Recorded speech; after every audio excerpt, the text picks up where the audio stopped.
kind of cool. And Mr. Brendan Hush in Hudson Valley, 94% increase. So we had ranging from 2%, which was my office in Rochester, all the way up to 94%. So pretty cool. Some great increases this summer. So we have a fantastic group of managers that are going to be helping. I'll be doing this first one. I'll be doing pretty much most of it.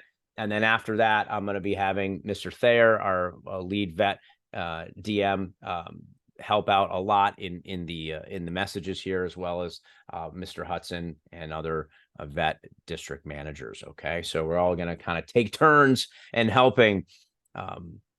We have the right trainers. We have the right talent. We have the most experienced group in the entire Midwest region. Okay, if we're going to add up all the years of experience of our managers, it's not even close compared to the other divisions, compared to Michigan and Indiana and Ohio and Kentucky. Not even close, okay? Decades. We have decades more of experience if we add up our managers' time in the company and time as management. If we add that up, we have decades more experience than any other division in our region. So that's pretty cool. So we have the right trainers, we have the right managers, we have the right talent, and I'm really excited. This is last year's TLA, we had like 7 people. Okay, this year we're going to be close to close to 20. A few people couldn't make it today, but we're going to have close to 15 to 15 or so, 15 to 20, which is about double last summer, which is kind of cool. So congratulations on being invited to attend these meetings, take part of our Leadership Academy. These meetings are just one component of our management training program and Leadership Academy program. I want to make sure that you really talk to your manager about being an assistant. That's been a big help for people to learn these skills and to be able to put to use what they learned. Okay. For example, you're going to learn how to do an interview, but just me talking about it and teaching you and you absorbing it is great, but that's not nearly as effective as you actually running and practicing them, actually doing them, right? So we can have a class about swimming, all week. We can talk about how to swim and how to breathe, but until you actually jump in the water, like, my words kind of just don't mean that much. Okay, so you have to put into practice the things that we're talking about. Okay. The goal is that you're qualified to be able to interview and train and manage your own group of people. Okay. Whether it's a mini team on a team or an actual your own office. The goal is to have, your own office. So that is something that not everyone is obviously qualified to run their own branch, but our goal is that we train everyone that way, to be qualified to interview some people, have a territory, interview some people, train them, and motivate them. Talk to them how to sell Cutco. So the people that perform the best are obviously the ones who are prepare themselves and attend all these meetings. And my goal is to have the best trained branches and assistants in the region. That's always the goal. It doesn't matter if someone wants to run a branch or be an assistant next summer. They still need to do the basic components of how to interview, how to train, and how to PDI. Okay, so sometimes so don't decide now. You have no idea. I mean, it's only September. We're going to train everyone the same way, because a really good assistant knows just as much as a branch manager. Okay, they know how to interview people, they know how to train them, and in case the manager needs someone to catch someone up on training, or maybe even maybe the manager got very, very, very sick and the assistant has to run the training that week. Those are all things that could happen. And then obviously talking and PDIing is going to be a big component of our syllabus as well. Okay. So that's okay. Most people sitting at this first meeting have no idea what they're going to do in the future. That's perfectly okay, because neither do we. Neither do our managers. We don't know who's going to do what at this point, because we want to see how people develop running interviews and doing management things, so we can kind of place them. It's a two-way street. We decide together. Okay, it's not like, hey, you're going to be doing this. It's going to be a discussion. Say, hey, what about, we think you're ready to do this, or we think it's best that you do assistant manager first. So that's a couple of things that you want to be aware of. Okay. I want to show you a little bit of ways that you can. I know I shared this with people who were in Kalahari, but I just want to kind of revisit this. And from time to time, we're going to look at this and just a way for you to track yourself growing. And this is as much for you as it is for your managers. Okay. This is not something that is just for me. This is for all of you. And it's called the Empire Future Leaders Matrix. Okay, so it's called the Future Leaders Strength Matrix. So it's like it's a scoring system, basically. Okay, it's a scoring system, and just again, this is a little bit of review for those who were in Kalahari, but this allows you to kind of rank or rate yourself and your growth by gaining up in scores. Okay, so the total possible score you can get is 30, which is very rare that someone would get that high. I mean, that's almost never. But we've had some people do that. But really, anything over 19, 20 is going to be really, really a top person. And most people start with a score of just like 2 or 3 points, right? And then you get to 10. You're like, okay, I'm at 10. Then you get to 15. And then now you're really humming. Now you're doing really good. Okay. So the absolute perfection is 30. And again, very hard to get that. Don't focus on that. Focus on getting your first 10 points. And if you already have 10, focus on going after 15.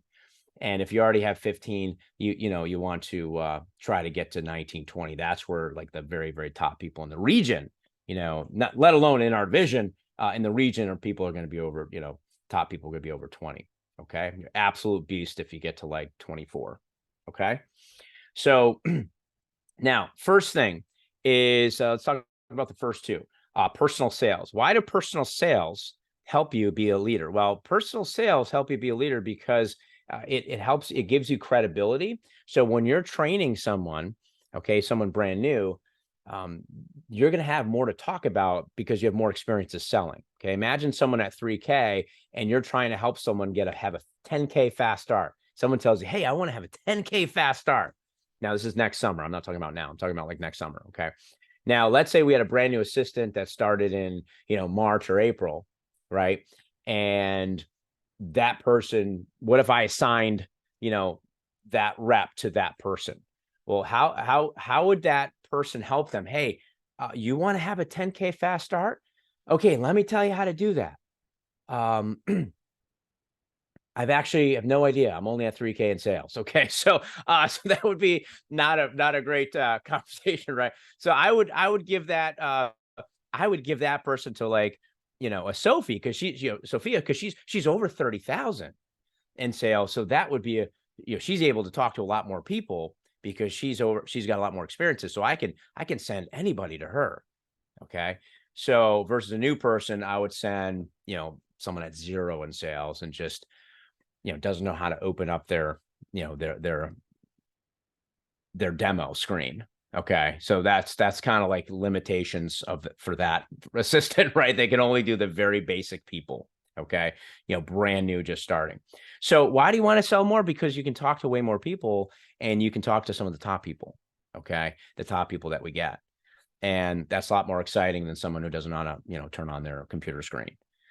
So that's number one. Number two is that you make a lot more money when you sell. Obviously, you're getting promotions, and money is obviously always helps with your bank account and with all everything that you need, and you're going to be happier, the more you sell. Now, of course, when you're in school, we're very laid back and relaxed with someone's personal selling. If they have a busy school schedule, and especially if they're playing a sport, we're not going to like talk to that person a lot about sales. We're going to be like, hey, listen, we know you're busy.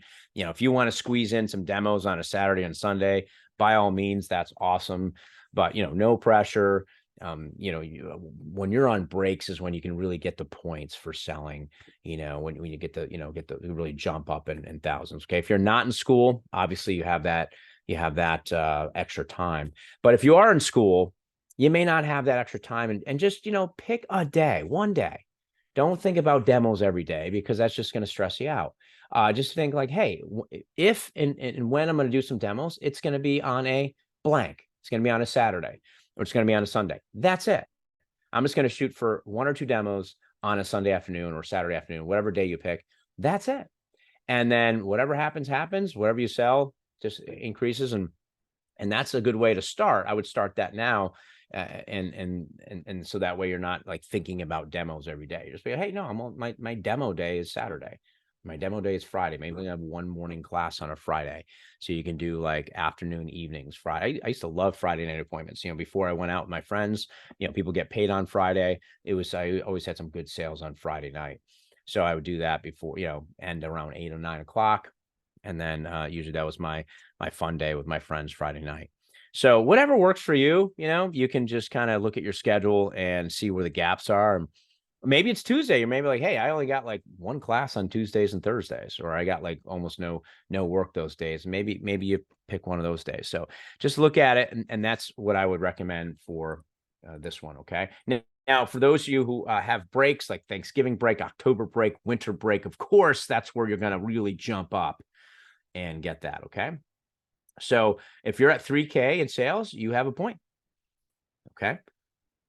So everyone starts at 0, right? And then they gain points. So in this case, Sophia Oliver would be at 5 points just on this category alone, because she's already at 30,000. Okay. Amy, I believe, is close to 50. I think Amy, are you over 50? I can't remember. I don't have my stats in front. No, you're close to 50. You're at like 40, I think. I'm 44. 44, yeah. So you're close. No, I'm sorry. I'm sorry, my age. I was thinking age. I apologize. No, I am right around like 47, 48,000. I am a ultimate set away from 50K. Yeah, I knew you were close. Okay. So $3,000, $2,000 away. So that would be the maximum right there, which would be 6 points. Okay. Everyone understand the first one? Let me tell you one more thing about saving money. Or let me tell you one more thing about selling Cutco. Then we'll talk about saving money. It's experience. It is points. It is money. Okay. And basically, that is every time you're on, every time you're recognition is the last thing I'm going to say. A lot of times when when you're on the newsletter or you sell for a push, Jeff Fry, notices that, the head region manager, and they notice when you hit trips or you hit a contest thing or you win a contest. He's the one who pays out all the contests, and he loves to. He loves it. It's his favorite thing to do. Is like he's like, oh my gosh, we had like almost 100 Cabo winners. That's like our biggest thing ever. Like the Cabo, we had like 100 winners this summer, one of the largest ever that we've ever seen, and that's kind of cool. To do extra recognition and being noticed by the region manager. Okay, so all right, some of you guys really like that stuff. All right, let's move on to why do we want our future leaders to save money? That's the question. Okay. There's 5 reasons I want you to jot down of why. Number 1 is that if someone is chosen to be a leader in the company, especially if you run your own office, the company pours thousands and thousands of dollars into that individual, into their business. Okay. So if you're going to be an investor into someone's business, you want to know that that person is good with their money and knows how to budget and save, how to save money, right? Otherwise, it's equivalent to like pouring money into like a pit, like a money pit, right? It's like just disappears, or pouring it into a black hole, okay, in the universe. It would just get sucked away and disappear, okay? No one wants to. I always think of Shark Tank. There's a guy on there called Mr. Wonderful. He's like, he's like, he used to talk to one. So he's like, if I gave you money, I just feel like lighting it on fire. Okay. I just feel like it would just disappear.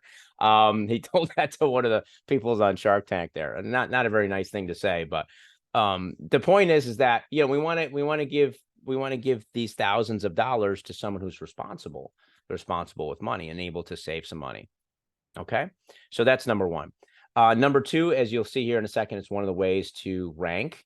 It's a way to get points. It's a way to evaluate your level of commitment. Some territories have different expenses than others. Some things have different, so we understand that, when someone saves money, we know that they can cover, their living expenses and be able to, use the company money for investments in company things. Okay. The more money that someone has saved in their savings, the more options, that are going to be offered to them. Number 3, this is the most important one in my book. It helps you establish good saving habits for the rest of your life. Okay. It's a crucial life skill to have anyway, regardless of anything to do with running an office or not. It's just good to be able to save money. And the money is always yours. It never goes away. And it can be requested at any time. In fact, Caleb just, is to the point where he's able to buy his first car. Okay. And so that's something that he hasn't purchased one yet, but he's been looking, and he can, at any moment, he could snatch one up. So he's like, hey, can I request, I think last week his check was $3,000, something over $3,000, because a good portion of that was money he had already saved. And so that would be like a good down payment on a car, right? 3,000. So that's, you'll find that when you're saving more money weekly, it becomes easier to make more money and sell more Cutco. It's also very confidence inspiring for you to know that you're saving for your future, and it's addicting. Okay. And whenever you do something that is like a good financial move, you get better at saving money. Let me give an example. I rented for years. Great. It was the perfect thing to do when I was young. I didn't want to cut my lawn. I didn't want to trim hedges. I just wanted to have an apartment where everything was taken care of for me. That worked wonderful for years. But when I, in my 20s, in my mid 20s, I was like, you know what? I think it's time I should get a house. It's something where I can put money into, equity and owning something versus just every month, just rent. Right.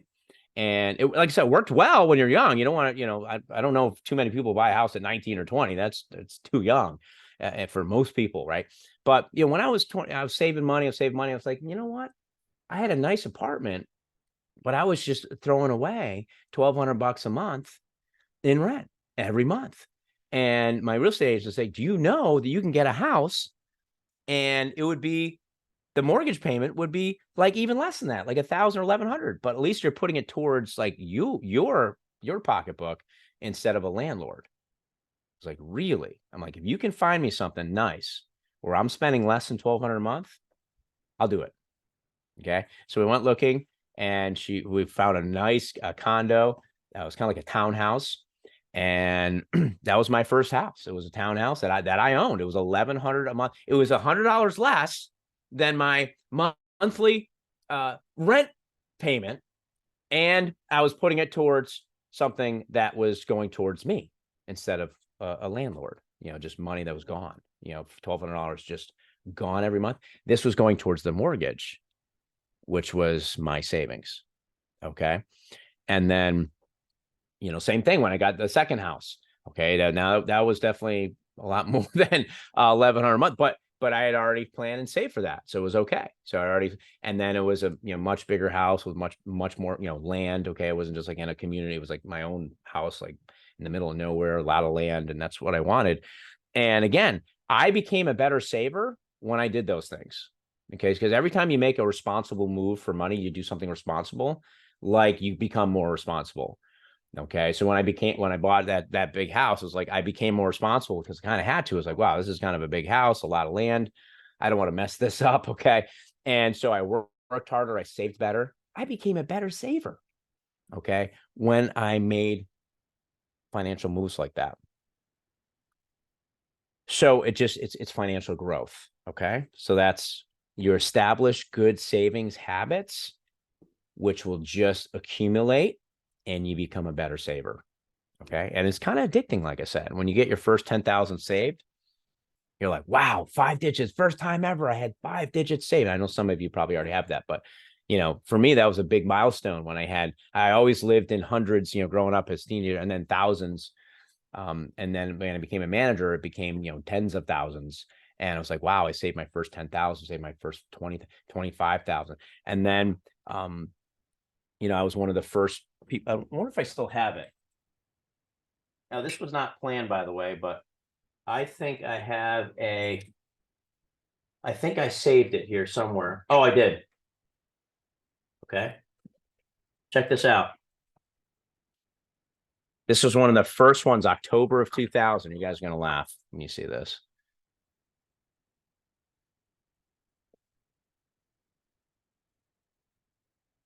This is one of the first financial, that's me. Okay. There I am with hair. Okay. This is October of 2000.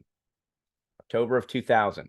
It's one of the first ones. The company decided to make a brochure called Financial Fitness.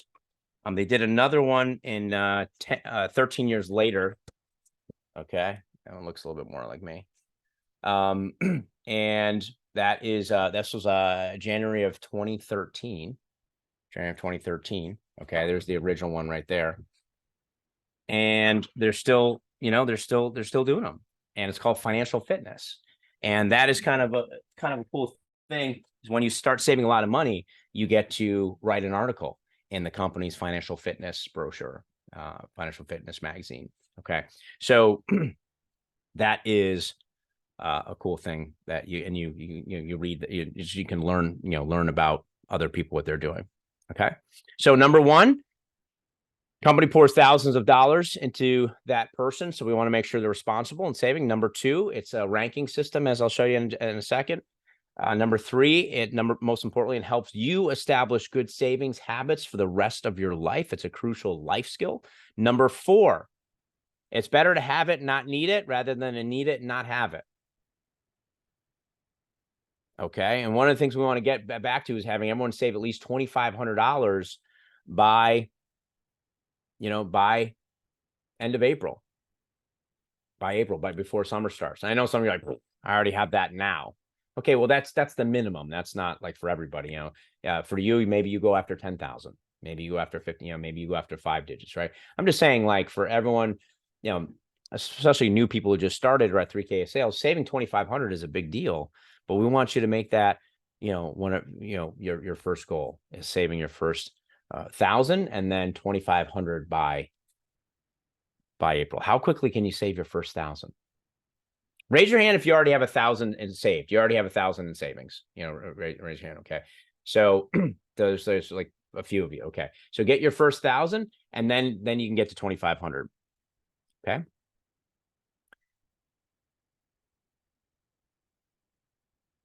And number 5 allows you to have extra profit opportunities throughout the summer. There's when you have a little extra saving, you can do like extra events. You can be like, oh, no problem. Oh, this event costs $50. No problem. I have that already. Just take it out of my savings and sign me up for this event. Okay. And I can do this booth at this parent show. Okay. So that is something that will help you with that. By the way, the sales helps you too. Remember, when you get to 10K, you can start doing training. We have some trainings that we do for event training. And then you want to be keep selling. And once you get 15, you can start actually being in the booth. You can start like shadowing at any time, but then you can start being a part of the event team and be involved in that. Okay. So let's take a look at those scores here. $500 is a point, 1,000, 2 points, 2K, 3 is 3K is 4, 5, and then anything 5,000 or more, you max out at 6 points. Okay. Now, this is ranked by your manager and me. This is just a 1 to 5 scale on team and office skills. That means interview shows, which we'll talk a little bit today. We'll start that off, a very introductory course on the interview, but interview skills, if you have a little mini team of people, helping them with sales, things like that. This just means, don't worry about this. This means your location. Really, attendance is the big one here. Attendance to events. Okay. You get points for this, for these events. Okay. Notice that Olean and VMAs, okay, also formerly known as year-end banquet, which is at the end, which is, you know, pretty much mid-January, mid to end of January. It's called the year-end banquet. Now it's called the Vector Marketing Awards. That is worth 2 points each. And then every couple of these that, you know, every 2 or 3 of these that you make, you get another point, about every 3 or so. And then so we keep track of attendance for that. Okay. So that is attendance to events. Okay. All right. Speaking of, so that is the scoring system. Okay. And try to get to, you know, 10 if you're not, you know, try to get to 10 if you're not there yet. Try to get to 15 if you're already at 10, and try to get to 20 if you're already at 15. Okay. So kind of count up the points, and this is all we can make sure that your manager has all these documents for you. All right. So that is the point system. And I know I spent a little extra time on the first 2, which is the most important, which was get, you know, any opportunity you have to get your sales up, and any opportunity you have to get your savings up, you want to do that. Okay. Let's finish up my opening comments. A couple other things that we'll talk about in the next few weeks or so is a letter of intent. When that time comes that you know for sure that this is what you want to do for next summer, 100%, you'll want to submit a letter of intent for a branch or district. And that is simply a 1-page document that all it says is the first paragraph is 2 paragraphs. So it might even be a half a page, but it's 1 page or less. And the first part, the first half of the page or first half of the letter is why you want to be a leader in the company, why you want to have your own, you know, team, branch team. And then the second half of the letter simply states some things about yourself on why you think you would do well. That's it. It's why you want to do it, and then why you feel you would do well. So that's it. It's 2 paragraphs, and it's 1 page or less. Okay. And we'll be accepting, you know, these letters in Olean. Jeff Bry actually reads every single one, word for word, as do I, of course, for Empire. But he reads the whole region one, so he's got eight divisions to read. I only have 1 division to read, so it's easy for me. I read and comment on every single one. He reads as well every single one, word for word. That region manager of the Midwest region. Okay, pretty cool. So that would be sent to me and Jeff Bry, or just to me, and I'll forward it on to him and copy you. Okay. So send it to me. I'll forward it on to him and copy you. So he knows that you're involved in that as well. All right. And then finally, very excited to be working with all of you. We're going to experience so much together. Meetings. I do want to give a little plug for Olean that's coming up. The details on that. It's the 22nd and 23rd. The 21st is a travel day. Okay, you can arrive anytime on Thursday. You can arrive at midnight if you wanted to. Okay, try to do it before that. You know there's free pizza and all that stuff at 8 o'clock. There is a room included at that as well on the 21st. It's 2 nights and all meals for $199. So it's the company obviously pays for the majority of it. You know, one of those nights, just one room, is more than $199. You get 2 nights and all meals and everything included, all for $199. Okay, so it's a slam dunk for going. Your sales will go up because of this trip. When you go in and you see all the hundreds of people inside this massive factory, okay. Do not wear high heels, by the way, because it's a lot. It's some decent walking.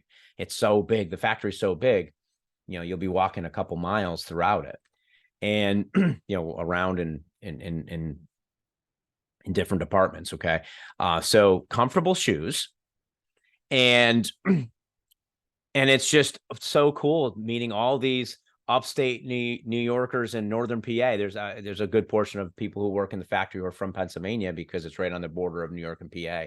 So all these upstate New York and Northern Pennsylvania Pennsylvanians who are working at the factory, hundreds of them making the product, your sales will go up. My first time, I've been to the factory approximately 20 times, and no, I think she's probably more than that by now. Probably 30 times, and probably 30 visits at least. But I'll never forget my first one. And, after leaving there, I'm like, oh, that's why the homemaker costs. I mean, I believed in the price, but I was like, I can't believe the homemaker is only this much. After all I've seen, I think the homemaker should be like, they should charge way more for it after all that they put into it. Okay. After all the time and effort and checking and double checking and testing and all the stuff that you'll see that they do to Cutco before it actually goes in the box to the customer. I was like, how do they offer it so cheap?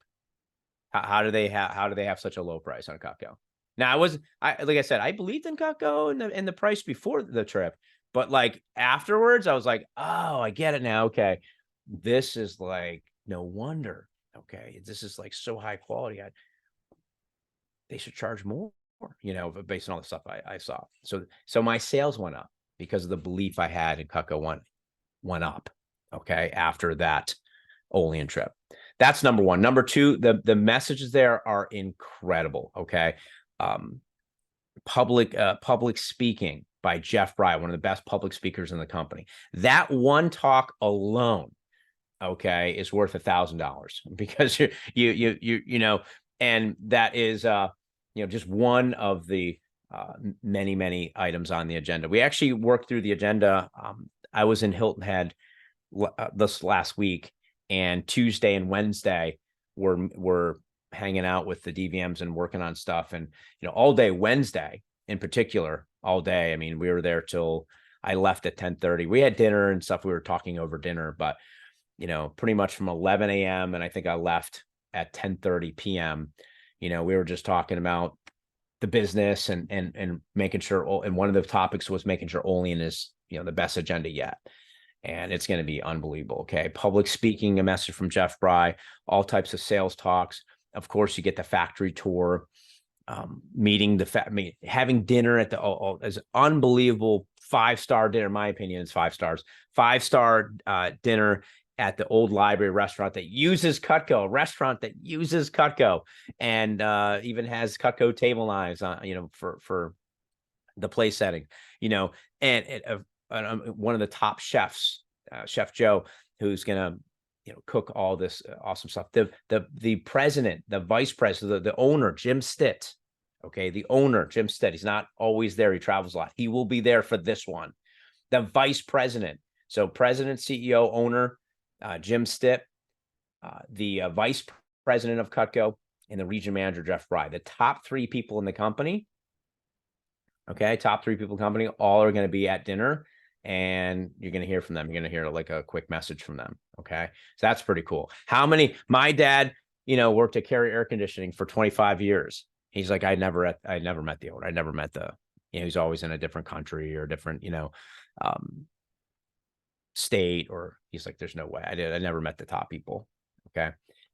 In this company, you get to meet the owner. Okay. The top owner of the entire. Now, if someone owns a pizza shop, okay, well, yeah, the owner because it's just a pizza shop.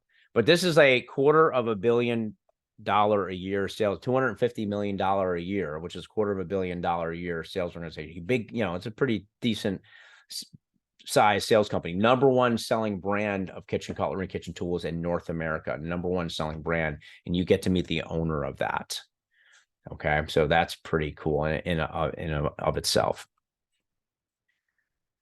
Jeff Bry will be reading segments and paragraphs from some letters of intent there as well at dinner. Okay. So neat to drive to the town of Olean. I know some of you guys are close to it anyway. Some of you live near it, but nestled in the Allegheny foothills, as we always say. Just going to be really cool to see all that stuff. Okay. All right. Josh, I'm done with my opening comments here. Anything that I said that you wanted to add to or comment on, just let me know. If you had anything regarding the rankings or Olean or selling and saving, anything that you want to add to, just let me know. I would just say make sure that when TLA times come, make sure that you're set up in a spot where you can be fully engaged. I would definitely get signed up if you're qualified for Olean as soon as humanly possible, like yesterday, and if not yesterday, then today. And as a reminder, cash is confidence. So whether you do something long term here or elsewhere, your life becomes a lot less stressful when you save money and you have like you just have a little like a little nest egg built up. So part of the one of the best things you're going to learn throughout TLA is when you're going through and you essentially are learning different financial tips that you learn, which is a part of leadership for sure, is just being able to lead yourself financially in a really big way. And then there's a lot of other things that we'll cover later on for sure, like mental toughness and grit and how to maximize being a student for the fall semester, like how to show up to class properly. And there's going to be a lot of great skills for life that you're going to be able to use, not just here in this job, but everywhere else that you go as well. So it's going to be a lot of great stuff. Absolutely. Awesome. Cool. All right. So there's also, we're going to get into some learning in just a little bit. I just wanted to let you know, there's also some special outside of vector skills that you'll also have a chance to learn as well, meaning non-Cutco related, but kind of could be incorporated in Cutco. For example, things like dining etiquette, art of negotiation, self-management. I talked about that. Unbelievable public speaking class. Now that, I guess that is kind of related because we do a lot of talking in vector, but the dining etiquette, that's like, you have dinner with us once in a while. So it's not like something that's Cutco specific, but it's life specific. So you get some special outside of vector skills, outside of vector. So we call them life skills, and that's something that you can look forward to as well. We'll kind of mix those in. We do have this Friday coming up. I have the managers being learned on a new learning portal at our Friday morning. We're going to all get signed up for this really cool learning portal that you guys can be part of, where I will be able to asynchronize and digitalize, the learning stuff for you to kind of do on your own. So there'd be like, hey, watch this 5 minute. Most of the videos are like 5 or 7 minutes. Hey, watch this. And they're from our top managers at SLC. Hey, watch this 5-minute clip on what we talked about at Leadership Academy on the interview. Hey, check out this 7-minute clip on, this, for example. So that is going to be kind of cool. It's all going to be online where you can just at your own pace kind of watch, and then there's like a little quizzes, to at the end to help facilitate your learning and paying attention and stuff like that. And it's going to be really cool. So that's something that the managers and I are working on this week, and I will have a course set up for you on that sometime after Friday. Again, Friday, we're kind of having someone help us like design it and put it into action. Okay. It's new to everyone. It's new to everyone in the company. It's brand new. It just came out like last month. And for us, at least, it was beta tested, I should say, before, by a couple divisions. They kind of worked out all the kinks. I never like to be a beta tester because I'm like wasting time as a guinea pig. So I have other people kind of like work out all the bugs. Okay. And then we get the finished product. Okay. We get the finished product. So, so we had Scotty and Jake Miser, 2 people who worked out all the bugs and really made this thing a finished product. And we get to unveil it to managers first this week, and then you guys next week. Okay. We'll unveil. That's one of the things we can unveil starting next week. Okay. So a lot to look forward to with that.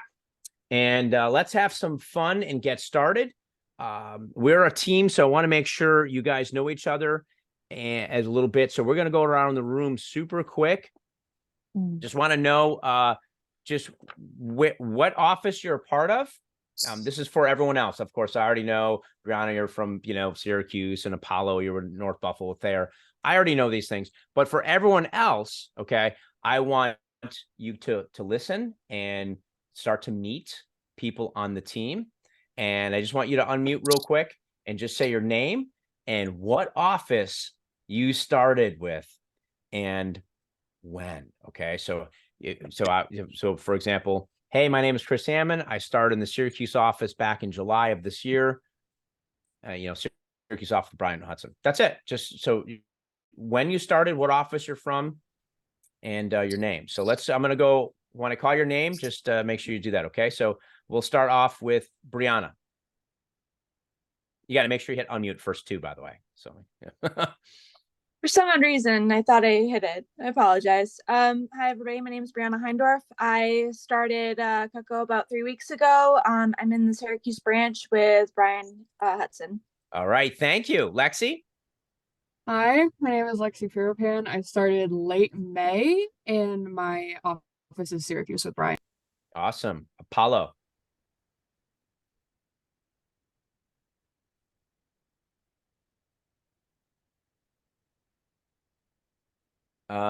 Your mic is not on, Apollo. If you can turn your microphone on, we'll get back. I know you unmuted. You did unmute, but your mic is not on. So, no worries. We'll get you. It might be set up for a headset right now. Hunter, we'll get back to you. Hi, everyone. I'm Hunter Gibbs. Started about 3 weeks ago at the Syracuse office with Brian. Originally worked about a decade ago in Syracuse Carrier Circle office as well. Awesome. Cool. Greg? By the way, Hunter was the one I said that started briefly just for one break with a manager named John Fiacco. He's now one of the head sales assistant with John Kane, actually, for the entire nation sales support role. And so he moved to corporate with that. So, and then Hunter just came back recently, which is kind of cool. Greg? Hi, I'm Greg Drake, starting off in the Clarence district, Buffalo. Awesome. Josh. Greg, when did you start? August? Okay. With Josh there? Yes, he was my manager. Awesome. Very good. Still is. Hopefully still is your manager, right? Yeah. Yep. All right, cool. All right, Max, go ahead. Thank you, Greg. Hi, my name is Maximo Sheehan, and I started Cutco early March this year. And the office I'm at is Erie, PA. Awesome. Very cool. Max, thank you. Linda.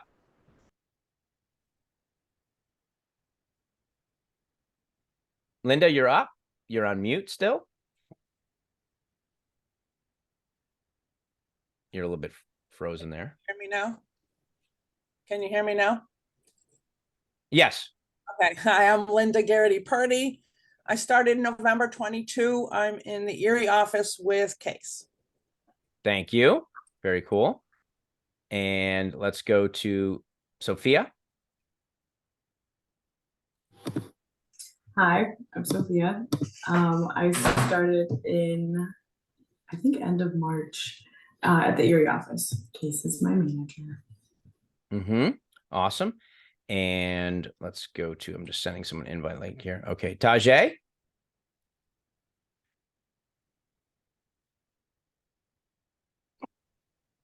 Let me see.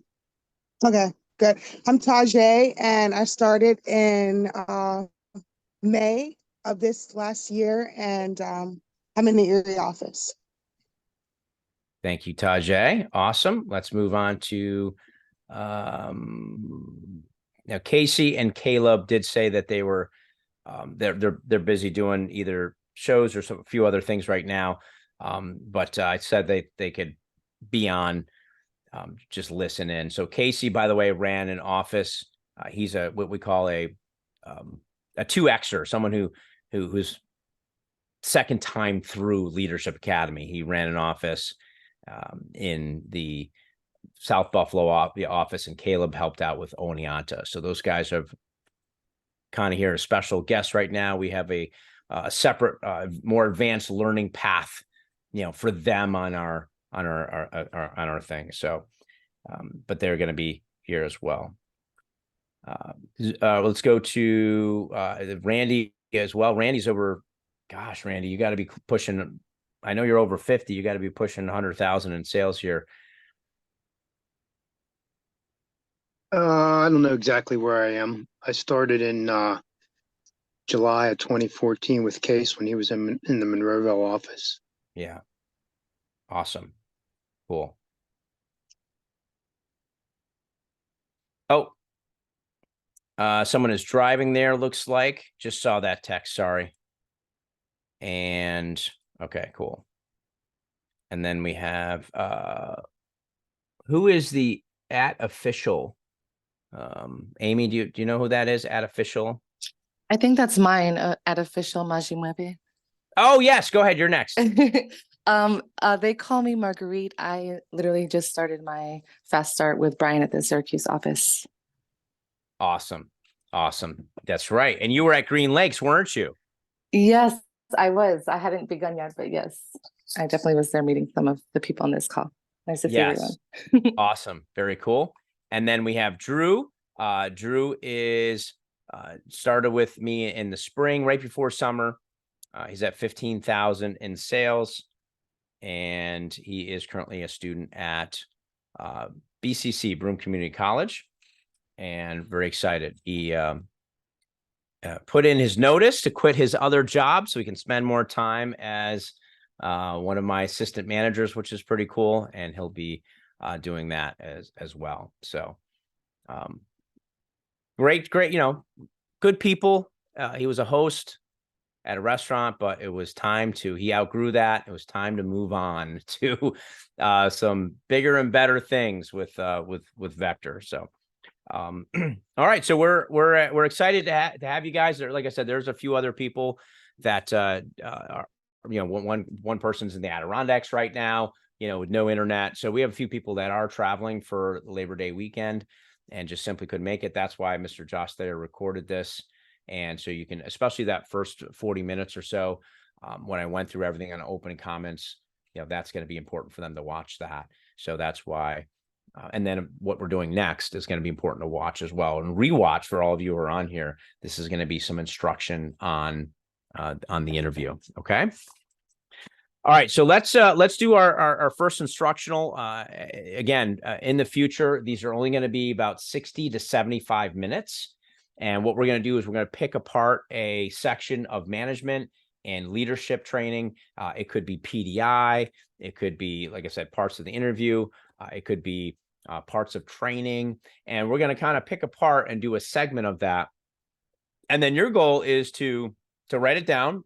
Notes remember, when you listen to something, you're only going to retain 5%. When you write it down, you retain 30%. That's a lot better than 5%. But when you actually do it and you actually put it to use, that shoots either through role playing or actually doing it, that shoots up to over 80, like 85%. Okay. And if you ever teach it to someone, that's how you get to 100%. But eventually we want to start off at 30% retention of the knowledge. And then when you do it, it goes up to like 85%. Okay. So it's kind of like I said about the swimming thing. It's like, hey, if we just had a class every week about swimming, the most that someone's going to be able to retain is like 30%. But when they actually jump in the pool and apply it, that's how they become a good swimmer. In the same way, we're going to be talking about stuff, but when you apply it to become an assistant with your manager, that's when you become really good at leadership skills. Okay, we can teach you how to take PDI, but until you actually help a new person and take PDI, you're only going to retain 30%. Okay, you're only going to be a third of what you could be. But when you actually work with someone and help someone sell their first homemaker, okay, now you're like your full potential because you did it. Okay, so these weekly things are just to talk about it. Where you're going to get the most of your learning is when you're working with your manager on a weekly basis, daily basis, monthly basis, doing some of these things, putting these skills into practice. Okay.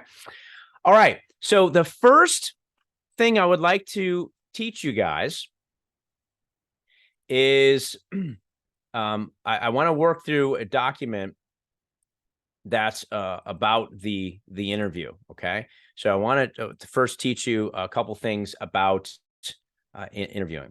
Yes, Sophie, that's for sure. You can just stay after. We can do that as well. Sorry, I'm just catching up on Ayana is driving. Okay. Ayana, Erie office. Okay. I'm sorry. I'm just catching up on chat here real quick. Boom, boom, boom. Amy, yes, you can be, if you want to be on that meeting on Friday, just to help out Case with the learning portal, that would be great. That'd be awesome. All right. So that's just some notes on here. Oh, Sophia, yeah, so you are over 40 as well. I'm sorry. I thought you were in the 30s. You were in the 30s, but you are over 40,000 in sales. Thank you for that update. Anytime you sell something, guys, something you have a week or you sell an ultimate or something, and I miss it, just give me that update because I just look at the past sales reports. So sometimes something happens recently and you pass over, you hit a promotion. So always let me know when you hit a level or promotion or sell something big, because then I can, it'll eventually update on my end. Obviously, it'll eventually update on my end, but it's always good to get some real-time hot news. Okay, I would like to go into the Apex interview. Apex is something that I really like. There is a lot of managers who are, and this is kind of news to Josh and Brian, but there are managers who are still running or going back to, in-person interviews. I know Nefis's division is going back to in-person interviews, and one of the things that I think is great about Apex, and I think divisions will miss about it, is the ability to capture more people who otherwise would not be able to go into an office to interview. I like building that relationship first on the interview before they come into an in-person event. So it's kind of like the Apex is the introduction, and next time they see you in person, kind of cements that relationship. Okay. Whether that be a day of training, a second or third day of training that's in person, or a conference that's coming up, that kind of cements the relationship, when you see them in person. But when your first impression, at least for our division anyways, is going to be on an Apex interview, okay, which is going to be a platform very similar to Zoom. You guys probably remember it when you first did your interview. You logged in and you saw your manager, and they interviewed you. You already saw one of the assistant managers and they interviewed you, okay? That's one of the first skills you learn as a leader, is how to bring people onto their team. How do we call that? Recruiting. How to recruit someone onto the team. I want to tell you a little bit about our philosophy that some of you may or may not know. We generally give, when in doubt, we generally give someone a shot versus not. What I mean by that is, if we're kind of on the fence on someone, and we see that they, did some things in the past, or they're trying hard, and they've did some sort of accomplishments, graduated high school, maybe they played a sport, maybe they didn't play a sport, maybe they were really good and they were in the chess club or the artist club, or maybe they did drama. We look for reasons to accept people versus reasons to reject somebody. Okay. So what I'm trying to say is that we give people a shot that other companies may not have given them a shot. And we take pride of that.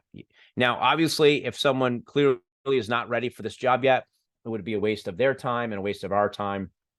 If someone is, didn't graduate high school yet, well, in that case, if they're under 18, wouldn't be able to accept them anyways. But if someone, didn't graduate high school, is just not in a good spot in life, and just from in a spot where they are not capable of, maybe they don't know anyone who's over the age of 30 who is a Mac customer, who's has there's different situations that it would be not a good use of time, of our time or their time, for them to start this job. Okay, so we do not accept everybody by any means.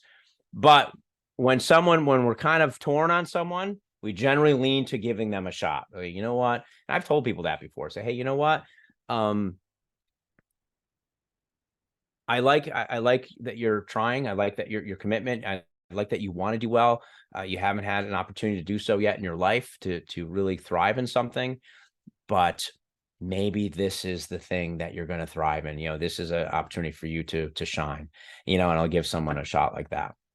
I like to think of some of the people that have done really well on my team I'm proud that I given them a shot. You know, so that's something that number one is we don't accept everybody, but we're more accepting than, we're less strict than other companies when it comes to giving someone a shot on our team. Does that make sense to everyone? Okay. So we're the type of, company that would give someone who was, picked last at dodgeball. Okay. We're the company that's going to give them a shot to shine in this job. Okay. Where some it's only the best of the, some managers are only the best of the best, only the very, very, very top person from a very good high school and got good grades. Okay. And played a sport.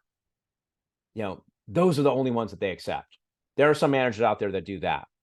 Well, if that was the case, many good people, some of the people on this Zoom call would not be here if you were interviewed in another office.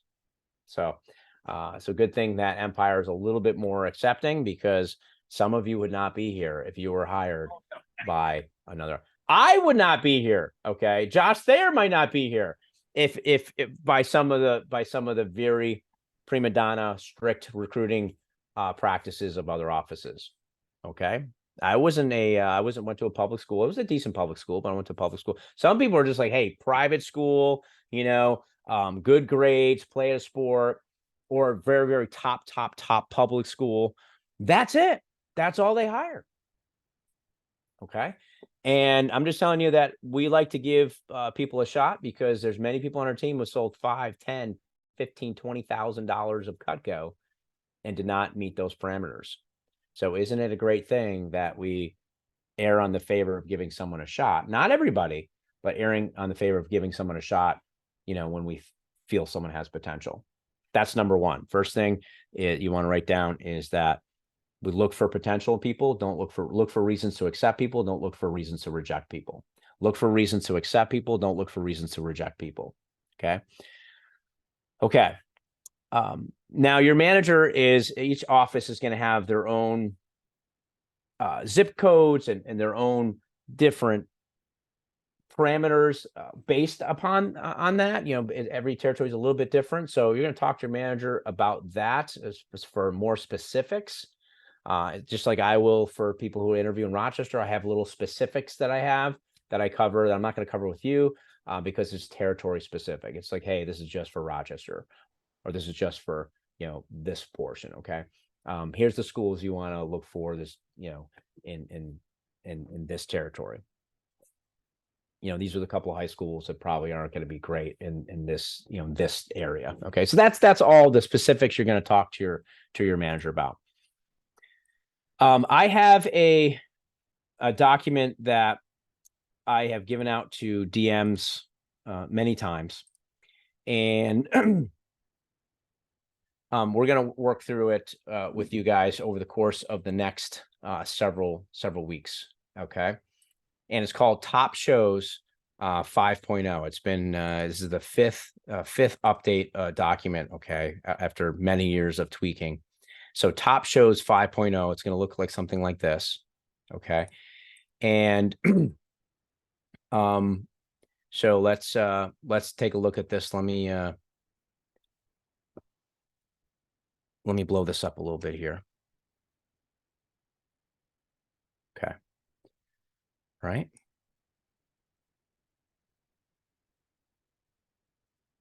All right. Can you guys see that better now? All right. This is called Turning an Info Session into a Top Recruiting Class with Apex. We're just going to talk a little bit about the objectives. We may or may not get through the intro, probably not. And little by little, we're going to do one section at a time to work through the interview, probably over the course of the next month. Okay, we're going to do one section at a time, as well as some other topics throughout the course of the next month. Okay, so this is our first learning chunk management skill we're going to learn is called the interview. This is our first Leadership Academy learning path that we're going to go down, is how to run an interview. Okay. So then what you have to look forward to is how to manage someone. You got to get them on the team first before you manage them. Okay. Or how to do this part of training, how to do a training, how to run a section of training. So it's interview, training, leading them. Interview them, train them, lead them. Right? That's what happened to you. You got interviewed, you weren't in a training class, and you got talked to on PDI. You were led. Interview them, train them, lead them. That's what you're going to be taught. Okay, how to interview people, how to train them, and how to lead them. So all these like, what is a PDI? What is a PC? That's leading people. Okay, so what about giving a talk and training? That's training class. So we're going to have all these cool things that we're going to go over. Okay. All right, let me go back to so things that have never changed in all the time that we interviewed is the objective. We want to get people to show up to training with the right state of mind. That's the key there. Okay. And clear expectations of the position. We want to get people to show to training with the right state of mind and clear expectations of the position. Okay.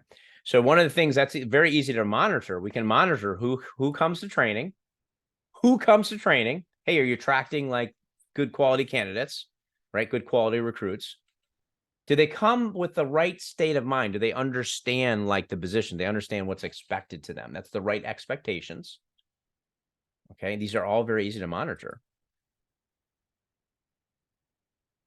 Okay. If someone comes into training and they have no idea what's going on, that's an interview issue. That should have been covered in the interview.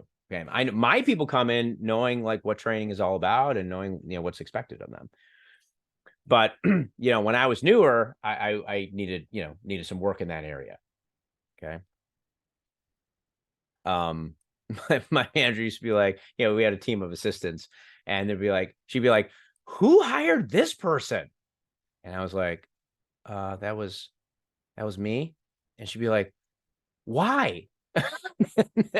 And so that was just like, I was just excited. I didn't follow the parameters too well. Okay, that was my friend. That's okay. Those mistakes are going to happen. Or this person didn't know that they start with people that they know and they get recommendations.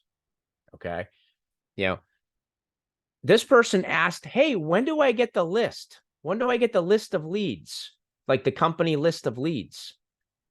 Who hired that person? And then my friend Todd would be like, oh, that was me. And she'd be like, okay, so did you cover like that we start with people that we know and then they get recommendations from those people? Oh, I forgot that part in the interview. Oh, okay. Well, that person is pretty much, gone because they're totally lost. Okay. So don't worry, we have a script for you on what to say. You just got to follow the script. Okay. So those are examples of not following the script. Okay. Those are examples of not following the program. So just like we tell you to like follow the program for sales, you're going to see a very cool parallel between sales and being an assistant manager, branch manager, district manager. You're going to see a lot of parallels. Okay. Running interviews is like running demos. Okay. Doing demos, right? Doing demos is getting sales. Doing interviews is getting people on the team, which is sales. So you're going to see a really cool parallel, just a higher level of learning and higher level of cool stuff. Okay. So let's go over that again. Get people to show to training with the right state of mind. Okay. So that means excited to learn and sell Cutco, and clear expectations of the position. Show to training. Chris, what show to training? Do you mean you hire people who don't show to training? Like they don't even come to the class? Okay. Some of you that might be new. Okay. Well, my answer to that is not everybody who books a plane ticket actually shows up to the flight. Okay. Not everyone who has a dentist appointment shows up to the dentist appointment. Okay. But they have, that dentist appointment has things in place, has cool programs and things in place to minimize no-shows. Well, same thing. We have things to minimize no-shows to our training class. Okay. In fact, your first interview, if you hired 10 people and 5 of them show to training, we're actually going to congratulate you. You say, hey, good job. And your first, that's good. You're, 50%. You're going to be like bummed out. Like half the people I hired didn't come. That's normal. Okay. That's normal for many things. Okay. So, when someone, when a restaurant hires, 10 servers, probably only 5 will show up to the first day of training. Okay. And I know you you're like, well, I just thought everybody shows up. I show up to everything. Yeah, that's you. But that's not the population of the world. Okay. A lot of people just don't show up to stuff. Okay. I think not everyone graduates high school. Okay. We went into high school, into senior year with 300 kids, but only 2-something graduated. Okay. So not everybody graduates. Same thing, same concept. You graduated and you thought everyone just was going to graduate. And then how about this? How about this one? First day of school, first day of class in college. You're like, oh, cool. This is my class. And then a month later, you're like, where did everybody go? It's like half the people are here. Okay. It's like, right. And then when the midterms come, you're like, oh, everyone like, oh, there they are. Okay. So a lot of people don't show up to stuff, and that's obviously that hurts them. Right. I had someone who missed a flight, and they're like, oh, I'll just like reschedule. I'm like, okay, well, it's going to cost you. They're like, oh, won't they just like take my old flight and just apply it to the new? I'm like, there's a fee. Okay. You get penalized. If they didn't penalize people, everyone would just not, would just like, oh, I missed my flight. No big deal. I'll just go on the next one. No, they want you to feel that pain. They're saying, okay, not only did the price go up, but there's $150 change fee. You're like, oh, all he did was sleep in for just like 10 extra minutes, 15. Well, it's going to cost you $300. Okay. So I had someone say, they was like, hey, I just missed it. Can I come in tomorrow? I'm like, no, you missed the first day of training. They're like, when's the next training? I'm like, actually, next training is not for like 3 weeks because we had some travel going on. And they're like, I can't start for 3 weeks. I'm like, that's when the next training is. They're like, I need to make money now. I'm like, well, I can't do a special training just for you. The next training class is in 3. I just had this conversation not too long ago with somebody. The next training class is in 3 weeks when I come back from I'm gone that normally would have a training, but I was gone in Hilton Head. So next training is September, and so that person had to wait like 3 weeks to the next training class. So just, my point is like, don't let that bother you. That happens. People do that. And don't take it personally. The only time you take it personally is if it's a lot of people that aren't showing. Okay. And that's why we just work on the interview and say, hey, listen, you had 10 people scheduled for training. You want to get to that half mark. You want to get to about half, right? Half the people are just humans. They're just not going to, but the other half should really should be there. And you had 3 people. So, not a big deal. You're and then next week you get to 40%, right? 3 out of 10. Then next week you have 4 out of 10. And then next week you have 5 out of 10. And then when you get really good, you'll have 6 or 7 out of 10 people show to train. That's pretty cool for an opportunity where you're going out selling Cutco. Not everyone is excited to, a lot of people are nervous about that first before they're excited. So the fact that they came to training, that's a good testament to you running a good interview. You got them excited to come to training and sell Cutco. And that's a skill. That is not something you learn overnight. That's going to take us at least a month to cover all the ins and outs of that. Okay. And then after that, it's still going to be like getting skillful at it, getting better at it. Okay. When you have sharp kids, that's one of the things I knew that Hunter arrived, because Hunter hired Drew. Drew went out and sold $6,000. Drew's a sharp kid.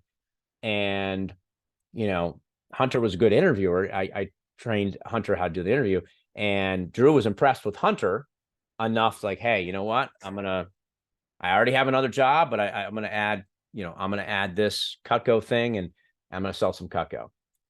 And so Hunter ran a good enough interview to attract someone like Drew. Okay. So that's what we're talking about here, is that, we're not going to focus on the things we can't control. Okay. Well, what about this person was hungover or couldn't make it? What about this person got sick? That's not in your control. What is in your control is getting 50% plus show training. You control that. Your environment controls that. Okay. So first thing that you need is you need to have good internet, and you need to have a good background. Okay.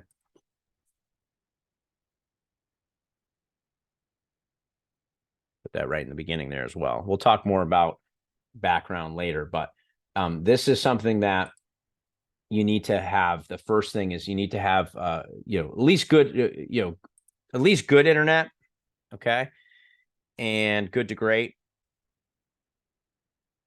I don't want you to think that you need the highest power in the city there, but good, at least good internet, and needs to have a good background. Okay. Good background means, look at Josh Thayer's background. Okay. Look at my background. You don't need a ton of trophies. You just need some stuff on the wall. Even Sophia, even that is a nice picture behind, on the wall there. Okay. Yeah. You just don't want to be, you don't want to have, and this is for an Apex interview. I'm not talking about like right now in this Zoom class.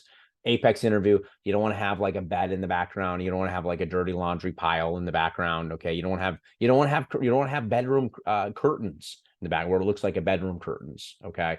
You want to make it look, and all you got to do is just shift it to like maybe a corner. You can make like a little corner in your room.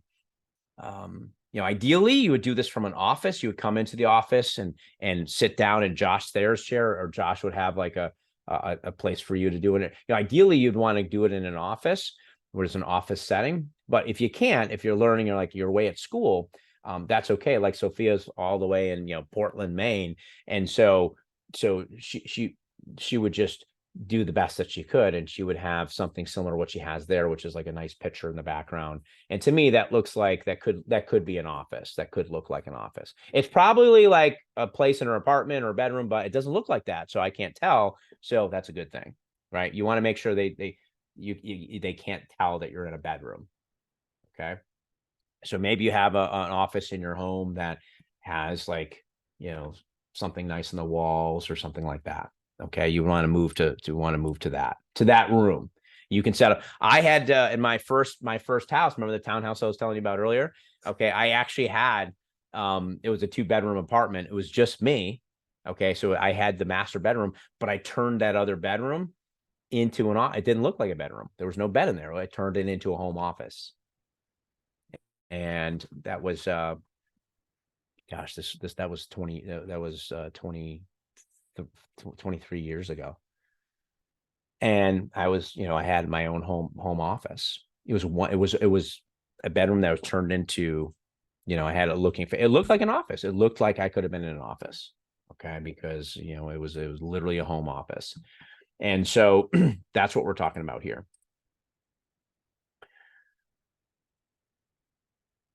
Want to be over 60%. You don't have any virtual backgrounds. That means, a picture of the San Francisco Bridge, or something like that, or space, that's what that means. I mean, that makes sense, right? You don't want to have like, Saturn in your background. That just looks weird. Or, like I said, the Golden Gate Bridge. Clearly you're not in front of the Golden Gate Bridge. So stuff like that. You don't have virtual backgrounds, just have a nice actual background. Confidence is key. Conviction in this, conviction that this is the best position for them compared to what else is out there. I expect 100% shoulder training, even though I know that's rare. I expect it. I expect everyone to come to training. I know it's not going to happen. I have 20 people scheduled. I know not 20 people are not going to show, probably 15, maybe 12. That's fine. But I expect it. Okay. So just like we tell you, again, parallels, there's going to be so many parallels to selling Cutco. Just like we say, hey, when you go into a demo, you want to expect to sell Cutco. If you go in kind of feeling down and like, oh my gosh, I'm 0 for 2, I'm probably going to be 0 for 3 after this one. If you go into a demo like that, that's going to hurt your sales. That's going to lower your sales because you're not expecting it, and the customer can tell. The same thing in an interview. If you're going in like, oh, I hope that some of these people come to my manager's training class. I hope that these people, like me. I hope that these people, are going to come. If you go in like that, you have no confidence, and the customer can tell. The applicant in this case can tell. Okay. So you go in with blazing fake it till you make it if you have to. Fake being confident if you have to, until you are actually confident.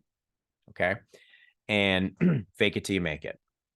Okay. And then you will eventually be confident. So you have to be, I remember watching Hunter's first interview, and like after I teach someone, I like to watch their interview, take notes. And he told me, it's like, I was kind of nervous, especially when I saw you pop in, when I saw that you were sitting there watching me, I got really nervous. I'm like, Hunter, I couldn't even tell, dude, you seemed really confident. He's like, well, that was just acting. Okay. Cause I was kind of nervous. I'm like, you know what, dude, I couldn't even tell. He's like, yeah, when I saw your video pop in, like watching me do the interview, he's like, I instantly just got nervous. I'm like, dude, good for you. That I couldn't tell, man. I could not tell. And then guess what happened? He wasn't nervous anymore. He's like, after that, he's like, I can handle anything now. Like when you're not there, he's like, Chris, you should see me when you're not there. I'm like, way better. Okay. I'm way more confident because you're not there. I'm like, dude, well, you were confident when I was there. So, and it showed, and the results showed he was really good. Right. So the point is that be confident, and it's okay to be nervous in the beginning, but that will go away. The nervousness will go away. It always does. Anytime you do something a few times, the nervousness goes away. Okay. First time doing the water slide drop. Okay. Sophia can attest to that. The first time I did it, I was nervous a little bit. I was like, this is kind of weird. I'm a little bit claustrophobic. The thing closed on me, and I've never done anything like this before. Very first time. And it was like, what if something breaks? What if the thing doesn't work right? So I had all these things going on in my mind, right? What if the thing doesn't open up halfway and I'm like stuck in the tube? Like I was having all these thoughts, and then just boop, went down. I'm like, oh, that was a blast. And then after that, I wasn't nervous anymore, and I can do it again and again and again. Like it's nothing. I can do it blindfolded. I can do it, I'm not feeling well. It's just normal now. Well, same thing is that, I can run an Apex interview with my eyes closed. I can run it when I have a cold, when I have the flu. I can run it when I'm sick. I'm just like, it's so ingrained in me. It's like nothing can stop me from running a good interview. Well, you will eventually get to that point as well with practice, with doing it. Okay. This is just a tip. This is a more advanced tip. Never say the word you. I'll talk more about that later. That's more of an advanced tip. You meaning what you would be doing. You'd be doing this. You always want to say our representatives. Okay. This is an interview. They don't have the job yet. One of the most common mistakes, I think, is that people treat them like they already have the job. Hi, Max. How are you? Let's get started in the interview. Boy, you're going to love this position. Just wait till you're in your training class and learning how to do Cutco. Things like that is just, it doesn't sound good to an applicant. Wait a minute. I already have the job. Okay.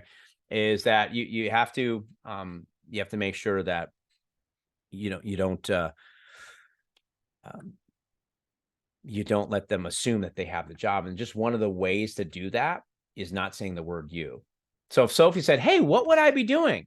Let's just say that's kind of a weird question, but like what would I do in this case? What I would change it, I would say, well, Sophia, what our reps do in that case, I just change it. I wouldn't say her. I wouldn't say, hey, what you would do. I'd say, well, what our reps would do in that case is they would talk to a manager and they get me, let's say they had a question about recommendations. Say, oh, here's what our reps do. I'm not gonna say, oh, here's what you would do, because Sophia doesn't have the job yet, in the interview. So little things like that, you're gonna learn a couple cool little nuances, a couple cool little tips that are gonna help you be a good interviewer. And one of them is not to let them assume they have the job. Okay. It's equivalent to speed dating. And you just saying like, hey, I cannot wait till we get married and have kids. Okay. That person is going to excuse themselves, say, I got to go to the bathroom, and then they'll never come back. Okay. Because you just jumped right into like so much commitment and so much stuff in the beginning. And they haven't even like, you know what I'm saying? They haven't even like gone out with you yet. I've never done it, but I've heard stories. Okay. I've had like only a few girlfriends in my life, and one of them was 5 years and one of them is 18 years. I'm married to her now. So I've never done any of that stuff, but I've heard like horror stories of like someone sitting down and within like 10 minutes are like, hey, we're going to have some great kids together. Like we're going to have some good looking kids, and we're going to, and the person was like, wait, what? Like, I didn't even know we're going out yet. Like, this is just like it's just lunch. So we're just supposed to be having lunch. What do you mean? Right. So I've seen reps so excited, like in an interview, and they're like, wait till you're on the team. Wait till you go to Olean with me. And they're like, what? So, and it's like too much too soon. So those are some of the things we're going to teach you in the interview is giving the right amount of information at the right time and not doing too much too soon. Okay. And that concludes now we're going to talk about creating desire for the job, working the options to all the different options we have. Manager's cool, products are great. I can see myself making money here, having fun, working remote and in person. Both have to be an option. We have both options. Okay, in person and remote. So we're gonna be able to create desire for the position in a way that's not overwhelming and not too much too soon. So that is the overview to Apex. You learned that we give people a shot, a little bit more than other divisions do. We don't hire everybody. We do not hire everybody. That's impossible. That would not be fair to people, not be fair to our managers to train someone who has no shot of doing well here. We don't hire everyone, but we give more people a shot than some other managers do. You learn that. And you learned a little bit about, hey, getting 50% plus show to training is a good thing. Not a bad thing. It's a good thing. You may sound like, oh my, you may at first think like, oh, where did this person go? Where did this person go? Hey, stuff happens. Not everyone shows to training. It's okay, but you want to get to over 50%. So you learned like one of the benchmark standards. And we talked a little bit about the confidence of an interview, going in confidently. And even though you might be nervous, just not showing it, just being yourself, but being confident. And we gave you a couple tips. Okay. Next week, we're going to dive a little bit more deeper into that. And we have some other learning topics we do as well. Remember, we're going to mix in other things on top of our main core big three, which is interview training and leading. So the first month is the interview. Josh, do you have anything you would like to add real quick at the end? By the way, we're going to be incorporating district managers a lot in these throughout. I do not plan on doing all the talking or even most of the talking in many of these TLAs. I'll do some. I'll be a part of I'll probably be a part of all of them, but at many of these I will just be like one talk. And I'm going to pass the torch to a lot of experienced managers to help out with certain topics. Okay. For example, the PDI talk, I will probably not be giving that talk. Okay. That will be, someone who's one of the best productivity leaders. That talk, for example, probably go to Josh Thayer, right? Or, this other talk over here will probably go to Brian Hudson or Nick or Case Koenig or Nick. Okay. Case is in the New York State Fair, by the way. That's why he's not here. So one of the last days, the last day, the biggest day, he's selling a ton of Cutco. So he'll be giving some talks as well. Case Koenig, one of our top managers. Okay. So we're going to have lots of different speakers. And like I said, Josh, anything you'd like to add before we conclude our very first TLA? Nope, just make sure that you guys are ready to learn and dive in and everything like that in the future weeks. Cool. All right. Your managers and I will be creating some learning portal paths for you where you'll be able to do a little bit of online work by watching a couple of these things in action, a couple of these videos in action. These are all from our top managers at SLC, strategic leader. Once a year, all the district managers and above come to all 400 or 300 come to a city. We're going to Houston in about 6 weeks or so. We'll be in Houston, Texas. All the district managers and above, and the top of those people, the very, very, very, very top of those people, give talks. They're all recorded. They're all video recorded, and we're able to share segments or snippets of that in our learning portals for you. So you get the best of the best from all over the country on this online learning portal. Your managers and I will be working on that this week, and be able to get you guys involved in some of those. Okay, so be prepared for that. This is just a quick little, to sign up for, create a password, all that stuff. We'll get that for you guys next week. All right, everyone. This concludes our first one. From now on, Mondays at 5 o'clock to 6:15. Hey, before Monday Night Football. And what a good one coming up next week. Bills versus Jets. Okay, so we'll get done way before the Bills versus Jets Monday Night Football game next week. And 5 to 6:15. I'll try for 6. Okay, but that extra 15 minutes sometimes is needed. So I'll shoot for 6, but just be prepared. We might go to 6:15. Okay. I try to keep them to 60 minutes, but sometimes they'll be 75. All right. All right, guys. Awesome seeing all of you. Hold on. Let me just, I gotta, don't move yet. I gotta take a quick one. I take always a photo in the beginning, one in the middle, and one at the end. This is for attendance points. I keep track of attendance because remember, you get points for that on Leadership Academy. Okay, so every 3 or so of these, you get 3 or 4 of these, you get an extra point. Olean is worth 2 points, and the VMAs is worth 2 points as well. So you can max out 7 points pretty easily just by attending, pretty much all of these. I know here or there's sometimes a final or a out of town situation. That's built in. Don't worry, you still can max out the points. By even if you have a situation where you can't make one. These are recorded as well. If you miss one, please send me your takeaways, email me your notes. I do want to see some of the things that you learned from those. If you don't have I think most of you already have my email, but if you don't, it's in the chat here, my personal email. You don't have to send them to me if you're here live.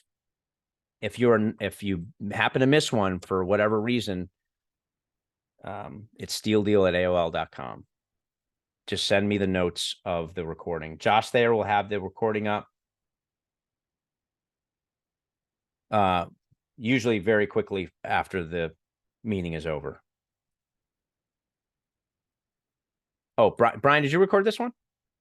Oh, Brian recorded this one. Okay. So either Brian or Josh record them. Brian is going to have this up into the leader. Make sure that you are part of a WhatsApp group. Josh, do we have yet a 2023 Leadership Academy WhatsApp? Not yet. Okay. So that's one of the things that we want to make sure that your manager adds you. We'll create a WhatsApp group where all this stuff will go into. All the documents and all the recordings will go into a Leadership Academy WhatsApp group. So we'll get that also started this week as well. Okay. So, all right, guys, next week, I'm going to actually hand out a syllabus, which is going to kind of show you, I already kind of told you the first month is interview, but it's going to kind of outline the whole semester, the whole fall Mondays, like what we'll be, specifically covering. So you can kind of just look ahead and get excited about that. Okay. So that's called the syllabus, Leadership Academy syllabus. That will also be handed out and in our WhatsApp once the Leadership Academy WhatsApp is finalized. Okay. Once we get everybody in there. The problem is if not everyone's in there, I have to keep re-adding stuff because new people come in, they miss out on what was already posted. I have to keep reposting. So once we get everybody in there, so make sure once your manager gives you the link, you sign in right away. Once we get everybody in there, I can start dumping all the documents in there. Okay. So hopefully we'll have that by next Monday. We'll have the WhatsApp completely done and everybody's in there. All right, Sophia, stay after. If you have any questions, you can also stay after. Sophia asked first to cover something with regards to Olean, and then I'm free after that if you'd like to hang out after that. Otherwise, you're free to go. I'll see you guys next Monday at 5 p.m. See you, everyone.